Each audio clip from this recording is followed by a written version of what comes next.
नमोस्तु नमोस्तु नमोस्तु। नमो अरिहंताणं नमो सिद्धाणं नमो आयर्याणं नमो वज्रायाणं नमो लोये सभ्यसाहूणम्। अमरकंटक के आदिनाथ भगवान की, गुरु नाम गुरु आचार्य ज्ञान सागर जी महाराज की, मूक माटी रचयिता आचार्य परमेश्वरी गुरुदेव की, पूज्य मुंशी चंद्र सागर जी व निरामय सागर जी महाराज की।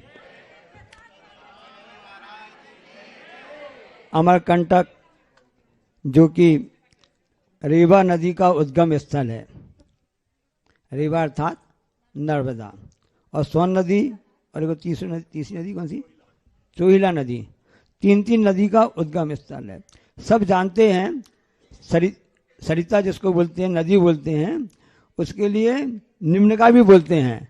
वह नीचे की ओर बहती है। कभी भी पानी ऐसे चढ़ता क्या? नहीं चढ़ता। अरे किसने का नहीं चढ़ता है? टुल्लू पंप आप लगाते तो कैसे चढ़ता है बताना जरा, सबमर्सिबल लगाते कैसे चढ़ता है?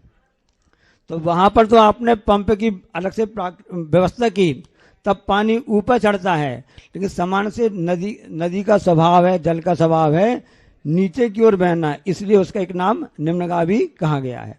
अब नदी बहती बहती जा रही है, नीचे की ओर चलती जा रही है, और यहाँ से पहुंच करके वह भरूच में, वहाँ जहाँ सूरत है गुजरात में, वहाँ पर जाकर के सागर में मिल जाती है। अब यहाँ पर नदी का पानी तो मीठा था और वहाँ पर सागर का पानी खारा है। अब उसको मीठा कैसे बनाया जावे, तो उसकी भी व्यवस्था है, प्रकृति ने की है।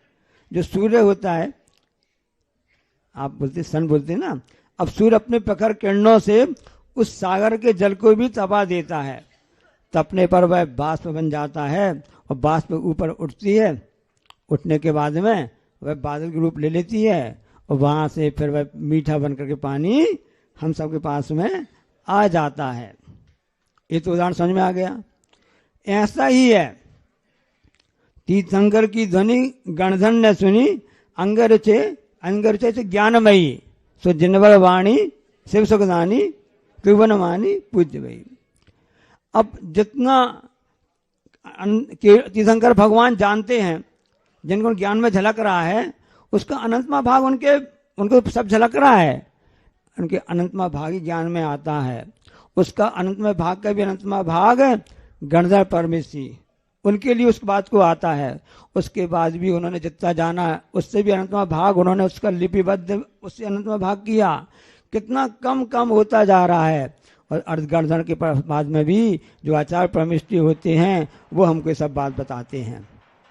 तो जैसे उस सूर्य ने हमारे लिए खारे पानी को मीठा करके दे दिया, जो गुरु होते हैं वो सूर्य के समान ही होते हैं। हमारी इतनी बुद्धि नहीं है कि हम इतना जिनवाणी का आगम का बात जान सकें। और गणधर महाराज उसे अनंतमा भाग बताते हैं, उसको और कहा जाते हैं। ये आचार्य परमेष्ठी ऐसे होते हैं, गुरु ऐसे होते हैं कि जिन्होंने उस बात को जान करके उस खारी, क्योंकि जिनवाणी में तो संस्कृत भाषा में है, प्राकृत भाषा में है, गुड़ रहस्य है, हम जाने किसके उस क्या कहना चाहते हैं। लेकिन गुरु की इतनी कृपा होती है कि सभी भव्य जीवों के लिए, सबके कल्याण की भावना से के लिए भी उस जिनवाणी में से इनके कौन से काम की वस्तु है उसको उस मीठा बना करके हम सबके लिए परोस देते हैं। एक गुरु का उपकार होता है, आचार्य परमेश्वर उपकार होता है कि हमारे लिए उपकार करके होते हैं। तो नदी का पानी जैसा यहाँ से मीठा निकला था, चाहे भलाई बात जाकर आगे खारा हो गया, बाद में हमारे लिए तो मीठा ही मीठा मिला। इसलिए कहा जाता ना, मीठा मीठा बोल थारो काय बिगड़े। राजस्थान भाषा में से बोलते ना कि मीठा मीठा बोल थारो काय बिगड़े, संसार किसी का घर नहीं, कब निकले प्राण मालूम नहीं। ये सुनने में तो आता कि बहुत अच्छा लगता है, बाहर जाते योग्यताओं हो जाते हैं। तो आंखों के तो अंधे हैं और कहते हैं कि हमको नाच दिखाओ। आंखों के तो हम अंधे हैं और कहते हैं नाच दिखाओ। और कान के बहरे हैं और कहते हैं कि संगीत सुनाओ। आंखों के अंधे हैं तो कहते हैं कि हमको नाच दिखाओ, और कान के बहरे हैं तो कहते हैं हमको संगीत सुनाओ। हम जिनवाणी गुरु की वाणी एक कान से सुन करके दूसरे कान से निकाल देते हैं। इसके बाद ही कहते हैं कि महाराज कुछ प्रवचन में कुछ सुना दो। तो हमारे साथ ये स्थिति होती आ रही है कि हमारे लिए गुरु महाराज ऐसा मीठा मीठा परोसते भी हैं, हम उसको सुन भी लेते हैं, लेकिन वो डायरेक्ट कनेक्शन एक कान से दूसरे कान का कि बीच के अंदर जाता नहीं है। जिस दिन हमारे अंदर जाने लगेगा, हम धर्म का सही स्वरूप समझ सकेंगे, जिनवाणी को समझ सकेंगे। एक आपको बच्चा उदाहरण बता रहे हैं कि अमेरिका के राष्ट्रपति हुए हैं अब्राहम लिंकन, और किसी बड़े रईस घर के बेटे नहीं थे, किसी लखपति अरबपति के बेटे नहीं थे, किसी अच्छे सर्विस करने वाले व्यक्ति नहीं थे, किसी व्यापारी के बेटे नहीं थे, एक मजदूर के बेटे थे। किसके बेटे थे? मजदूर के बेटे थे। और उनको पढ़ाने के लिए शिक्षक, वो पढ़ने जाते थे, उनको पढ़ना स्वाध्याय करने का बहुत ही शौक था। पढ़ना मतलब पढ़ने लिखने का शौक था। तो उनके शिक्षक थे, उनका नाम था एंड्रू काफर्ड। उनको पढ़ाने वाले जो शिक्षक थे उनका नाम क्या था? एंड्रू काफर्ड। उनको पता चला अब्राहम लिंकन को कि हमारे शिक्षक के पास में एक पुस्तक है। कौन सी पुस्तक है? ऐसी पुस्तक है जिसमें अमेरिका के पहले जो हो चुके वाशिंगटन हुए जो है ना, जिनके नाम पर शहर का नाम भी वाशिंगटन है अमेरिका में, तो वो भी राष्ट्रपति हो चुके हैं अमेरिका के। उनकी पूरी जीवन परिचय की उनके पास में पुस्तक रखी है, वो हमको पढ़ने के लिए मिल जाए तो अच्छा रहेगा। उन्होंने शिक्षक अपने गुरु से निवेदन किया कि सर महाशय जी हमारे लिए ये पुस्तक पढ़ने के लिए दे जाए। तो उन्हें ठीक है, पढ़ने की रुचि रखने वाला है, तो गुरु महाराज उनके शिक्षक ने उनके लिए पुस्तक पढ़ने के लिए दे दी। और पुस्तक पढ़ते बहुत रुचि थी। अब मजदूर के बेटे हैं, कोई छत तो होगी नहीं, रूम कमरा तो होगा नहीं, तो वो सामने से अपने हिसाब से इसके कुछ इसके शेड के नीचे ऐसे पढ़ाई कर रहे थे। अब पढ़ते पढ़ते उनकी नींद लग गई। अब उसमें पानी बरस गया, यानी पुस्तक जहाँ भी रख दी होगी ना, उस पानी के कारण से पुस्तक उनकी भीग गई और काफ़ी खराब भी हो गई। अब वो डरने लगे, मैं पुस्तक उधार लेके आया हूँ। आजकल बच्चे क्या करते हैं, पुस्तक खरीद जाते हैं, इसको देख लेंगे ना, पढ़ते एक भी नहीं है, स्टॉक लगा के रख लेंगे। आप यदि किसी पुस्तक मांग करके ला के पढ़ोगे तो आपको वापस करने की चिंता रहेगी, तो उस चिंता में आपको पुस्तक से पढ़ाई हो भी जाएगी। चाहे भलाई आप अच्छे बड़े घर के बेटे हो, सबको सुविधाएं भी हैं, लेकिन आप ऐसा भी आप करेंगे कि लाइब्रेरी से पुस्तक लेके गए, आप अपना पुस्तकालय होता ना, तो आप पुस्तक इशू होता है 1 हफ्ते के लिए होता है, तो आप उसको लेके पढ़ के जाएंगे, हमको वापस करने 1 हफ्ते बाद, नहीं तो पेनाल्टी चार्ज लग जाएगा, कुछ लग जाएगा, तो आप वापस करने की चिंता में उसको पढ़ लोगे। अब उन्होंने कहा कि हम पढ़ नहीं पाए, हम पुस्तक गीली भी हो गई है, अब वापस भी करना है, अब क्या किया जावे। तो डरते डरते वो अपने शिक्षक के पास पहुंचे, जिनका नाम था एंड्रू काफर्ड। तो उन्होंने कहा कि महाशय जी हमारे साथ गलती हो गई है, नहीं ये पुस्तक तो इसके पैसे देना पड़ेंगे। अब पैसे कहाँ से हैं, क्योंकि मजदूर का बेटे हैं, वो खाने को तो एक ही टाइम पर भोजन कर पाते थे, अब कैसे दें, अब चुकारा कैसे हो। तो उनके शिक्षक ने कहा हमारे घर में तुमको 3 दिन काम करना पड़ेगा, तो तुम्हारी पुस्तक का मूल्य चुक जाएगा।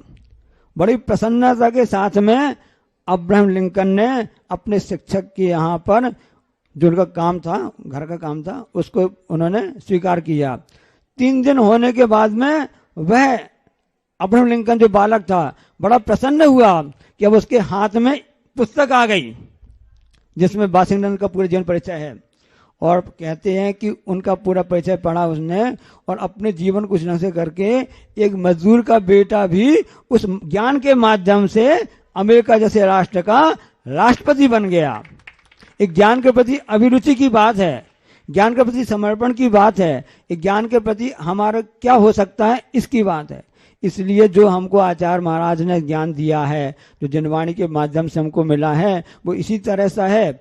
हमको जितनी रुचि लगेगी उतनी हमारी श्रद्धा आस्था बढ़ेगी। तत्वाद श्रद्धानम सम्यक दर्शन में तो उसमें आया, तथा सूत्र में आया।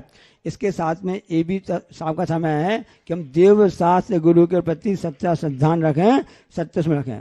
सब कंपनी वाले तो बैठे हैं, जानते सब कंपनी है कि कंपनी का प्रोडक्शन होता है, और प्रोडक्शन होने के बाद में उसके एरिया डिस्ट्रीब्यूटर होते हैं, फिर उसके बाद में डीलर, सब डीलर होते हैं, फिर सेल्समैन होते हैं।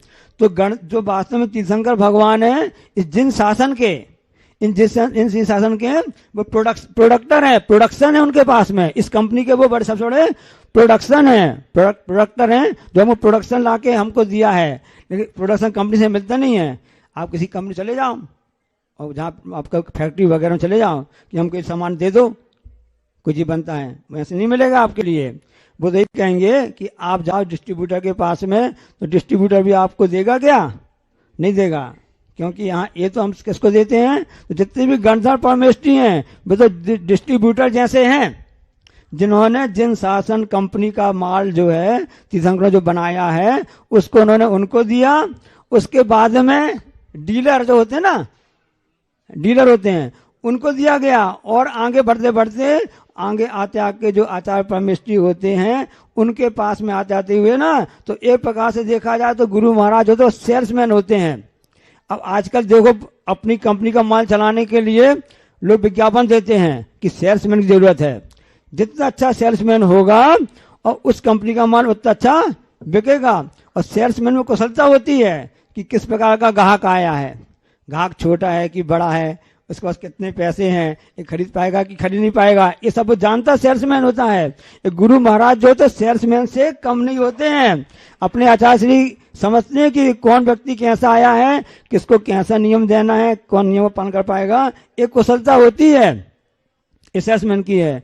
आचार्य श्री हमेशा कहते हैं ना कि सबसे अच्छे सेल्समैन तो आचार्य श्री कहते हैं कि उनके समय में तो आचार्य ज्ञान सागर महाराज जी हुए हैं।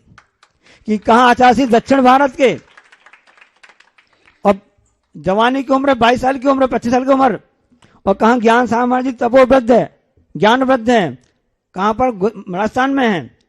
लेकिन वो सबसे अच्छे कुशल सेल्समैन थे। उन्होंने दिया कि सब ग्राहक को देते थे वहां भी, क्योंकि उन ज्ञान सागर महाराज की दुकान तो वहां चलती थी, वहां भी चलती थी, राजस्थान में चलती थी। उन्होंने देखा कि एक ग्राहक अच्छा पक्का आया है, इस ग्राहक को समझना चाहिए, इस ग्राहक को अब छोड़ना नहीं है। एक कुशलता सेल्समैन की होती है।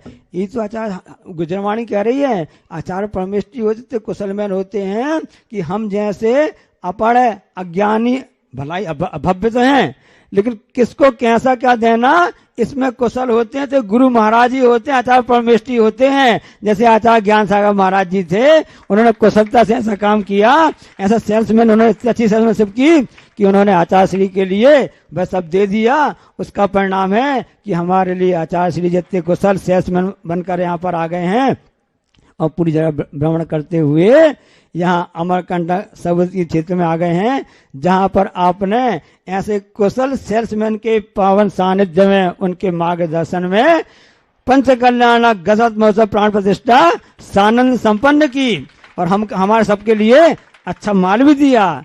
अब यदि हमारी बुद्धि अच्छी होगी, अकेले खरीद के ले जाते हैं, घर में रख देते हैं, चलो तो घर में उसका भीड़ मत बढ़ाओ। जो सेल्समैन ने हम सबके माल दिया है उसका उपयोग करो, तो उसका फायदा होगा। आपके लिए दर्शनाशक तेल दे दिया, अब उसको लगाओगे तभी तो आपके लिए उस आराम मिलेगा, नहीं मिलेगा कि सीसी रखने बस से होगा। बहुत लोग शिकायत करते हैं कि महाराज जी ये सब डॉक्टर को दिखाते हैं, वैद्य को दिखाते हैं, दवाई खरीद के भी ले आते हैं, दवाई एक दिन खाते हैं बाकी पड़ी रह जाती है। ऐसे काम नहीं चलेगा। जैसे आप दवाई समय पर खाओगे, नियम से खाओगे, तो आपको स्वास्थ्य लाभ मिलेगा।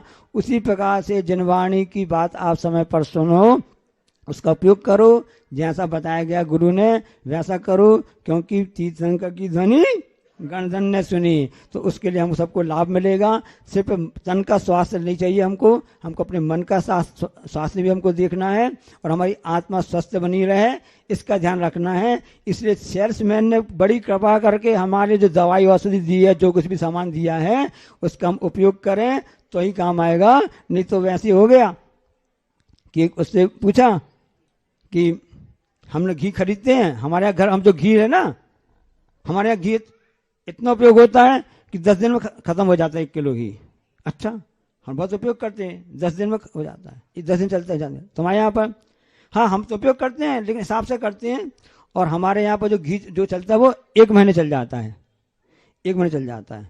किसी ने बोला कि उतना घी हम खरीदते हैं तो हमारे यहाँ 1 साल चल जाता है। एक व्यक्ति ने कहा कि हाँ हम उपयोग तो करते हैं। अच्छा करते हो, कब से कर रहे हो? हम उस घी का उपयोग करते आए हैं और लगभग 5 साल हो गए हैं, अभी भी चल रहा है, अभी भी चल रहा है। हाँ, हम 5 साल से उपयोग तो कर रहे हैं, अभी भी हमारा घी चल रहा है। भाई क्या तुम रोटी में लगाते हो? हाँ, रोटी में लगाते हैं, तब भी खत्म नहीं हुआ, नहीं खत्म नहीं हुआ, चल ही रहा है। क्या करते हो? तो हम सीसी में घी को भर लिया है, हम सीसी को उसमें रोटी लगा देते हैं।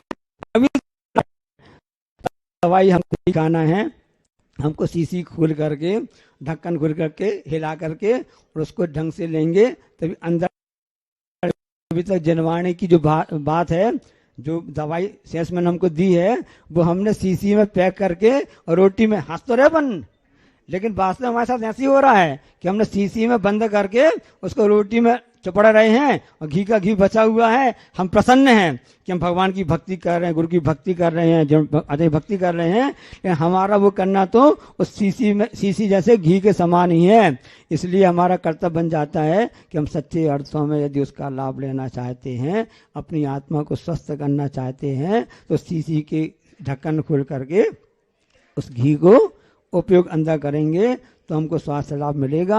हम प्रार्थना करते प्रभु से, संसार के सभी जीव, विशेष करके आचार्य महाराज जी तो स्वस्थ हैं अपने हिसाब से आत्मा लाभ, लेकिन शीघ्र स्वास्थ्य लाभ को प्राप्त करें, ऐसी मंगल भावना बनाएं, क्योंकि स्वस्थ शरीर में ही स्वस्थ आत्मा का निवास होता है।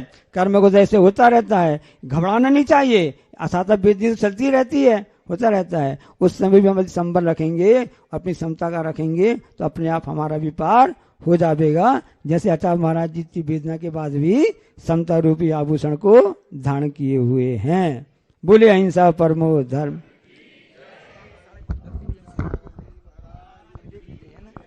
जय बोले पूज्याचार्य भगवान श्री विद्यासागर जी महामुनि राज की, निरापक समर श्री प्रसाद सागर जी महाराज की, मुनि श्री निरामय सागर जी चंद्र प्रभु सागर जी महाराज की। सभी लोग मौन पूर्वक बैठेंगे, प्रयास करें गुरु जी के ऊपर से दर्शन हो, प्रयास करेंगे महाराज जी, ठीक है? एकदम साइलेंस बैठना सारे लोग।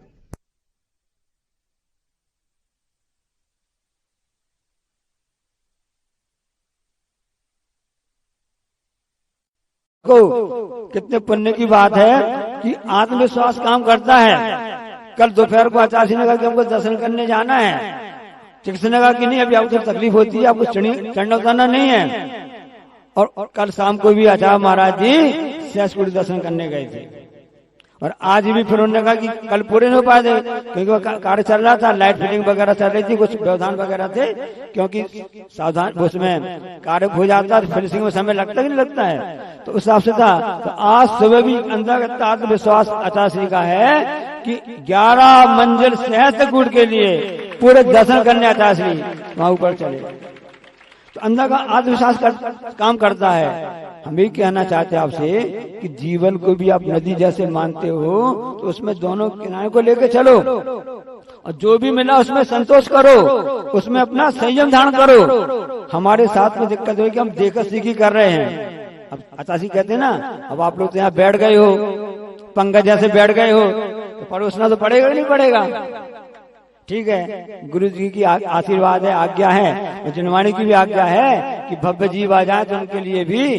तुम तो कुछ लाभ लेते हो, तो भव्य जीव पुण्य से उनको थोड़ा लाभ लेने दो। तो मैं कह रहा था कि जहां पर जैसा मेरे उसमें संतोष करना चाहिए, प्रकृति का नियम यही है, और श्रम करना चाहिए। अब चूहे की घटना बता रहे हैं। चूहा ने सोचा कि इंसान कितना आगे रहता है, चूहा का काम काटना होता है ना, दांत है तो काटता ना, तो चूहा बड़ा फीलिंग करने लगा कि मेरे दांत छोटे छोटे हैं और मुझे काटने बड़ा समय लगता है। तो इंसान कैसा है, इसके पास कैंची आ गई है और भी कटर मशीन आ गई है, घंटों का काम मिनटों में करने लगता है और फटाफट कैंची से कपड़े आदि काट लेता है। ये बात अलग है कि इंसान भी दूसरी कटाई में लगा रहता है। तो चूहे को तो मालूम नहीं कि इंसान और किसकी कटाई करता रहता है। उसने चूहे ने देखा कि ये तो कैंची से काटता है, कपड़े वगैरह फटाफट काट लेता है, और इंसान के पास तो बहुत कुछ सुविधाएं सब कुछ है, इंसान को कैसे प्राप्त हुई, उसके मन में बात आ गई, तो वो भी ध्यान करने बैठ गया। इस साउंड सर्विस ठीक नहीं है आपकी, यहाँ से अलग हो जाओ, आवाज नहीं आ रही है, हाँ। उसको भी उससे घुमा दो आवाज। तो हम आपको क्या बता रहे थे चूहे का कथानक कि चूहे ने सोचा कि मुझको कैसे प्राप्त हो कि मैं भी फटाफट कटिंग करना चालू कर दूं, तो उसने ध्यान लगाना चालू कर दिया। भगवान प्रसन्न हो गए। भगवान प्रसन्न नहीं होते हैं।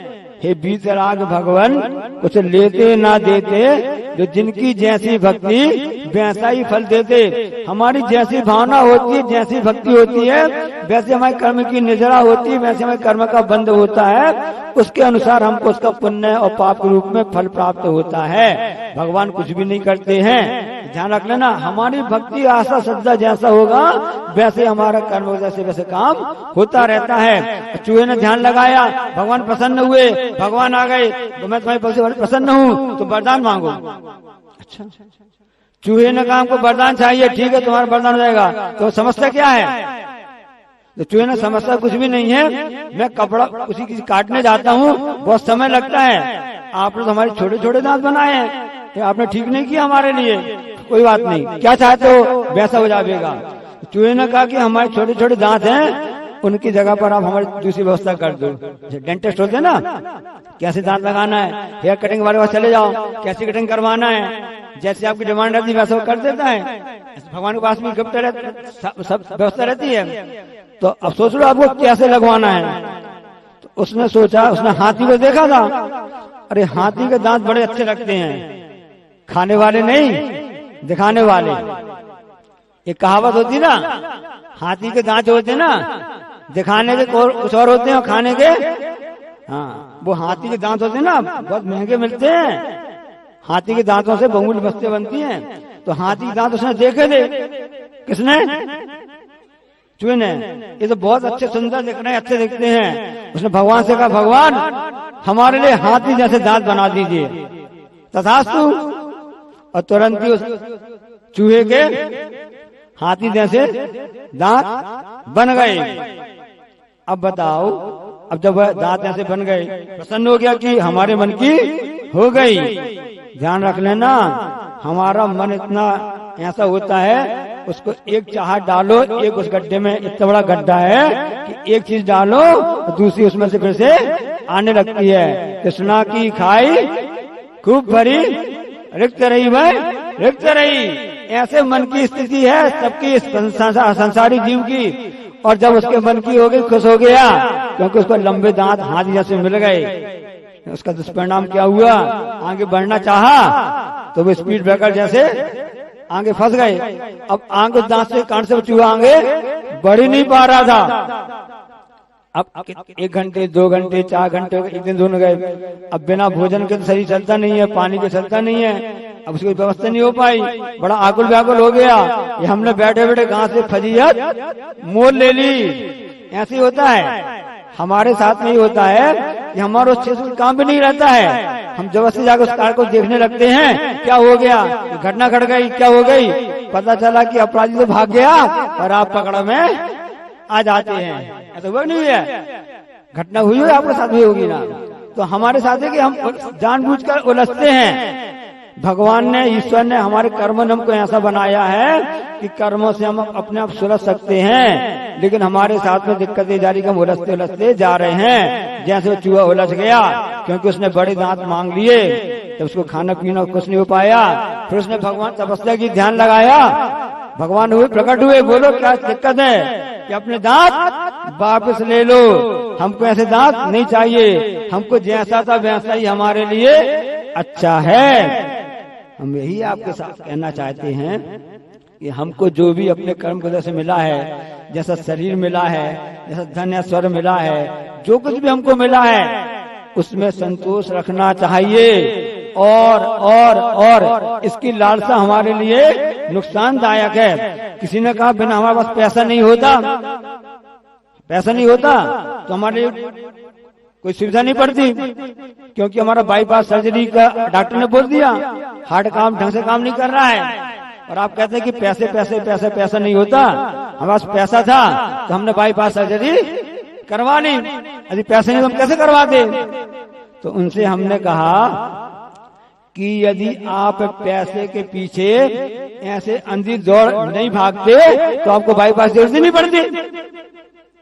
आप पैसे के प्रति ऐसे भाग रहे हो कि जिस कारण से आप अपना स्वास्थ्य भी खराब कर रहे हो। हमारा मन भी खराब हो रहा है, तन भी खराब हो रहा है। जब बीमार पड़ जाए तो हमारा धन भी खराब होता है। तो पहले हम धन के पीछे ऐसे भागे, पहले हम धन के पीछे ऐसे भागे कि हमने अपने स्वास्थ्य का ध्यान नहीं रखा, स्वास्थ्य की चिंता नहीं की। जब स्वास्थ्य खराब हो गया तो हम स्वास्थ्य के लिए ऐसे भाग रहे हैं, अब धन की चिंता नहीं कर रही है। डॉक्टर साहब जितना पैसा लग जाए लग जाने दो। तो ऐसी चूहे की स्थिति हमारी होती जा रही है कि हम जितना मिला जैसे मिला है हम संतोष नहीं कर रहे हैं। इसलिए संतोष ही सबसे बड़ा धन है। अब चूहे की बात में अपनी बात समाप्त करता हूँ। एक छोटी सी बात याद आ गई। किराएदार ने पहुंचा, हमको किराए से मकान चाहिए। मकान मालिक ने कहा कि ठीक है मिल जाएगा। मकान देखा उसने, भाई कितने किराए लोगे? उसने कहा 1000 रुपए लेंगे। 1000 रुपए बहुत ज्यादा होता है, नहीं हम 500 रुपए देंगे किराए के। ठीक है, अच्छा ठीक कोई बात नहीं, 500 रुपए जो आप और आप रहने लगो।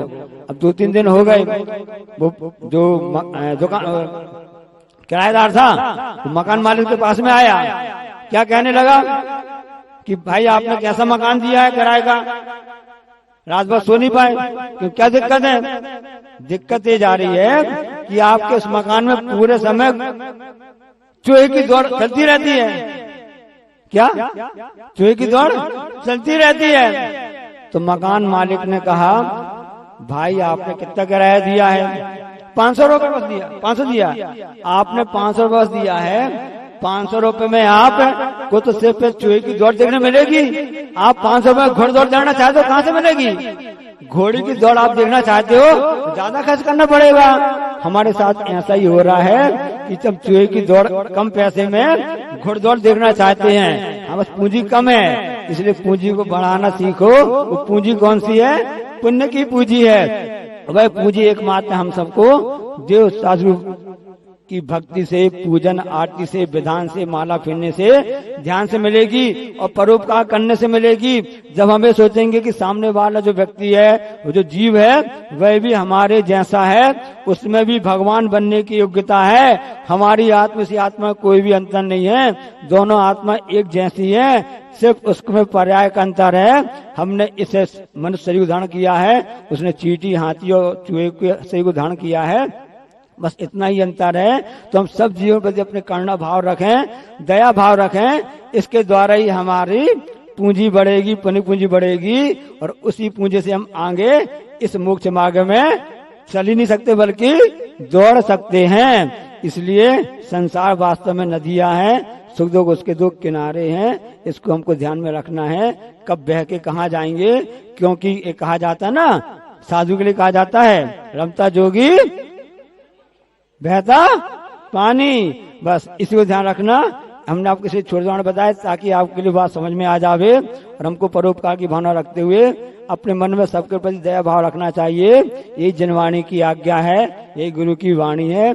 और यही और यहाँ पर अमरकंटक में सबसे प्रथम यह शेषकुट है, आदि ब्रह्मा जिनके लिए कहा जाता है, जिनकी कृपा से, जिनकी भक्ति से सभी पाप नष्ट हो जाते हैं। दर्शनम देव देव दर्शन, दर्शनम पाप नाशनम, दर्शनम स्वर्ग सोपानम, दर्शनम मोक्ष।